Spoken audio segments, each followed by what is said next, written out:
ሰላም እንዴት ናችሁ? ዛሬ የግድግዳ ቁም ሳጥን ይዘን መጥተናል። በሚያምር ሁኔታ በሚያምር ጽድት ሁኔታ የተሰራ እዚህ ጋር በር እየከፋፈትን እና በላምን የተሰራ ነው። ፍሬሙ በአልሙኒየም በጎልደን አልሙኒየም አንጸባራቂ ጽድት ያለ እጀታው እነሱ አንድ አይነት ማለት። እዚህ ጋር የጫማ ነች። ጫማችን አወጣ እናደርጋለን፣ እንደረድራለን እና ከኋላም ያለው በባለ 6 ፏ ተደርጎ የተሰራ መደርደሪያ ውስጧ እዚህ ጋር እንደዚህ ይቺን ትመስላለች እና ከላይ እዚህ ፎሎ አድርጉት፣ የምር ፎሎ አድርጉት፣ ቫይራል አድርጉት። እዚህ ቪዲዮ ደግሞ ቫይራል ይውጣ። የምር እዚህ ጋር መልክ የምንሰራበት ኮስሞ እንደረድራለን። እዚህ ጋር በጣም የሚያምር ስራ ነው። የምር ቫይራል እንዲወጣ አድርጉልን እስቲ።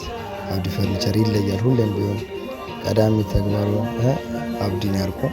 ይደውሉ፣ ያሉበት መተንስ ለክተን ፏ ባለመት እንዲህ ባለ ሁኔታ ገጥመን እናስረክባቸዋለን። እዚህ ጋር ጠቃ ከተጥነዋ መጥራ ተዘጋጅ